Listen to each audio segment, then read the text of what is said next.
kuja na vichwa mbalimbali, lakini mimi nimeweza kuipa topic ya kwamba kusikiza sauti ya Mungu. Lakini ukisikiza pia kwa uangalifu, unaweza pia ukasema ya kwamba kufuata maagizo. Bwana Yesu na asifiwe. Ni somo ambalo labda umewahi kulisikia ama hujawahi kulisikia, kuhusu mwanamke mmoja ambaye alikuwa mjane, na baada ya kumzika mume wake, siku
Hatujapaswa kufanya nini?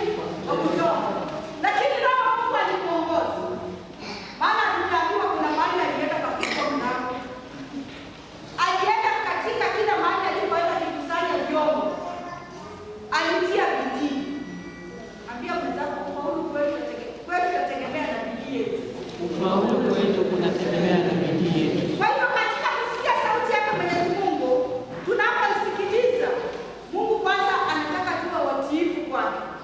Na tunapokuwa watiifu kwake, ule utiifu wetu kwa kusikia sauti yake unatuletea baraka. Maana huyu mama kama angelitii neno ambalo nabii Elisha alimwambia na akaendelea na kwenda kukusanya vile vyombo, unafikiri baraka ingekuja kwake? Labda watoto wake wangechukuliwa na waende kwa watumwa, abaki peke yake na kuweka akiwapoteza na watoto tayari wameshambuliwa. Kwa hiyo katika Ukristo wetu neno hili linatuhimiza ya kwamba haijalishi ile hali ambayo tunaweza kukutana nayo, kila hali tusimame kwa ujasiri tunapomwomba Mwenyezi Mungu kwa imani. Maana tukisimama kwa ujasiri na kumwomba Mungu, Mungu wetu atatupigania. Haleluya. Haleluya. Mama alikuwa na imani kubwa sana. Maana ile hatua ya kwanza aliyoichukua kumwendea mtumishi wa Mungu, tayari imani yake ilirudi. Tayari alijua ya kwamba Mungu yuko pamoja naye. Hata nasi zile shida zote ambazo tunaweza kukutana nazo, tusione kwamba tuko peke yetu. Kiasi ibada yetu watu wamekuwa chini sana. Mpaka nikajaribu kujiuliza, Ezra nyanya yako alikuwa anasema maiti akiwa hivi Ezra Kongoro. Maiti akiwa yamekuwa hivi yameanza kuweka, si hivi? Wanabaki watu wakipata kubaraka sasa. Unaweza kutoa kidogo kwa wewe kusikia watu wakafanya nini? Lakini na katika ile kidogo, hata wakati wa njaa ndio watu wanaona zaidi. Ni kwa nini? Kwa sababu wanaomba kwa imani. Amesema Mungu ukinipa chota korokoro, niweke kwa maji nipike. Watu wanakuja na wanametameta. Lakini wakati wa shida, wakati mwingine tunasahau hata kuomba. Bwana Yesu asifiwe. Lakini wakati wa njaa tunapopita Mungu watu kwa kile kidogo ametupa, tunametameta. Hapo watu wote wanametameta. Huwezi jua nani alilala njaa. Huwezi jua nani amekula nyama, nani amekula maganda. Wote tuko sawa. Bwana Yesu asifiwe sana. Mungu wetu ni Mungu ambaye humjibu wale ambao wanasikiza sauti yake. Sisi kabla hatujaokolewa, nikipeana hapa nafasi watu wanatoa ujumbe wa ajabu sana. Mungu alitutoa katika utumwa mbalimbali. Wengine tulikuwa tumefungwa katika mambo labda ya ulevi, labda katika mambo ya anasa, katika mambo ya kiburi, katika mambo ya hasira. Lakini Mungu alitutoa katika utumwa huo wote. Ndio sababu tuko hapa siku ya leo. Na tunapewa jina moja la kuitwa watoto wake Mwenyezi Mungu. Bwana Yesu asifiwe. Tukiwa hapa kukujipa, ujue ya kwamba uko mahali ambapo utajili yako.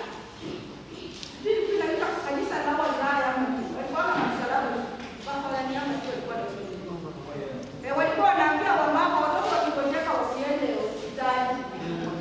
Ati wakae tu nyumbani. Na wale ambao hawakusikia, wale ambao walishika ile mambo, watoto wao walifariki sana. Lakini wale ambao walikuwa wanajificha polepole wanaenda hospitali na walipata kutoka. Maana kuna magonjwa mengine tu mpaka tupeleke watoto wetu immunization. Tutii sauti pia ni madaktari. Tutii sauti ya uongozi kanisani. Tutii sauti ya kila walimu kule ndiposa watoto wetu wafanye vizuri. Tutii sauti hata ya mama na mzee wa kijiji. Bwana Yesu asifiwe. Na mama na wazee wa kijiji kule kwenye tunatoka. Wanapotangaza jambo wakisema usiku kidogo, korofi kidogo, sio wanaita hivi. Wanasema watu waenda kutengeneza mali, wanatoa nini? Wewe usipoenda, unapoenda kuteka mali, uko kwetu huko na huko. Sijui unakoaje. Si hivyo? Kwa sababu ni sauti. Wakati mtu ulitolewa watu waende kutengeneza kidao, wewe ulisema sieni. Sasa utakapotokea na mtungi wako unaenda watu wanasema hapana. Bwana Yesu asifiwe. Jambo la mwisho ni kwamba tuwe watu wa kurudisha shukrani.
Asante Mwenyezi Mungu, Baba wetu, Muumba wetu, Baba wa Bwana wetu Yesu Kristo, kwa utatu wako tunakuinua, tunakuabudu majira haya.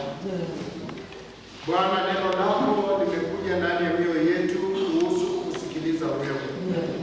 Bwana, tunajua sauti ni nyingi. Kuna sauti za ukoo, kuna sauti za vyama, kuna sauti za siasa, kuna sauti za masengenyo, kuna sauti za makelele. Bwana, hizo zote tunazikataa, ambazo ni za kutosha kwa jina la Yesu tupate kushinda. Sauti zinazotutoa kusikia sauti yako, sauti ambazo Bwana zinatupotosha, kututoa kwa imani, kututoa kwa baraka ambayo umetuwekea, tuzilaani zikapate kushindwa. Mungu, tunataka kusikia sauti yako. Nena nasi tu tayari kusikiliza.